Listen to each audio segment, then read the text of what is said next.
सरळ व्याज आणि चक्रवाढ व्याजावरचा हमखासपणे विचारला जाणारा हा प्रकार आहे। तर याच्यासाठी आपल्याला अगोदर सरळ व्याज आणि चक्रवाढ व्याजामधला फरक लक्षात आला पाहिजे।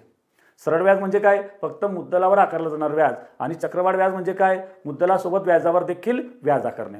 किती रुपयाचा फरक दिसतोय? दोघांमध्ये आपल्याला 60 रुपयाचा फरक आहे। हा 60 रुपयाचा फरक म्हणजे काय आहे? पहिल्या वर्षाच्या व्याजावरचं व्याज आहे। मग पहिल्या वर्षाचं व्याज किती हे सांगू शकतोय का? सांगू शकतोय। कसं?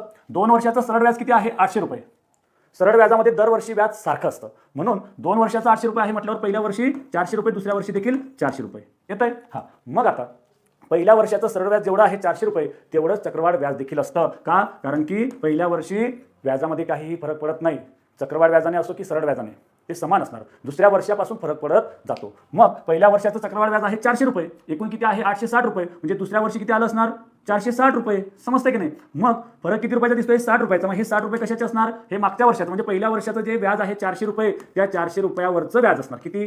60 रुपये। मग 400 रुपयाला 60 रुपये व्याज आहे, व्याजाचा दर किती असं विचारलंय। दर म्हणजे काय? 100 रुपयावर आकारलं जाणार व्याज। मग 400 वर जर 60 असेल तर 100 वर किती असा क्रॉस तयार केले। 60 भागिले 4 केलं, 15 चोक 60। काय असणार व्याजाचा दर? 15%। पर्याय क्रमांक 1 हे आपलं उत्तर असणार।